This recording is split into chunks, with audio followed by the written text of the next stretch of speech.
of the response, including the easing of the lockdown, we have conducted a high-level technical session on strategic outputs of mid-action review and identified priority activities for the next phase of the response.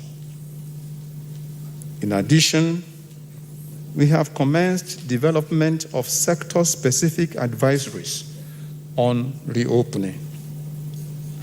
Training of health workers on case management is ongoing in more states. There are global efforts to find cure for the disease, and Nigeria is part of that effort. We have received a few proposals for local remedies for the disease, and these have been forwarded to relevant agencies for evaluation. For a preparation to be approved for use in Nigeria, it must be subjected to safety, toxicological, and efficacy tests, as well as clinical trials. Last week, I led the Federal Ministry of Health team to a virtual meeting with traditional, complementary, and alternative medicine practitioners to discuss and explore opportunities for local solutions to the COVID-19 pandemic. The meeting provided an opportunity for the practitioners to understand the procedures for validating medicines for use in the country. We were also able to find common grounds for collaboration. Government will support every genuine effort aimed at finding a local solution to the pandemic.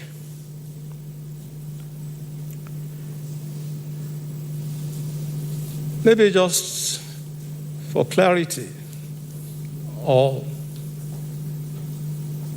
sharing more with you about what transpired, last Thursday, we had 19 traditional and herbal practitioners in attendance.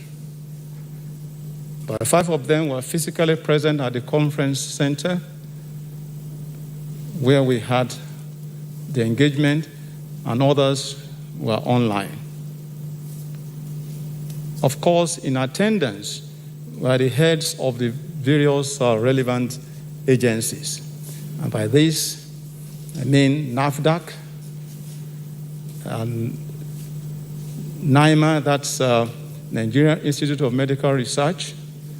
We also had NIPRID, that's National Institute of Pharmaceutical Research and Development. We also had in attendance the president of the Pharmaceutical Society of Nigeria.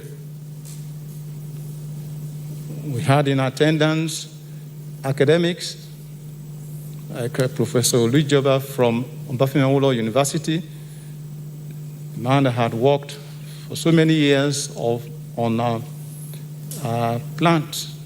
medicinal plants. We also had Professor McDonald from the University of Benin Teaching Hospital,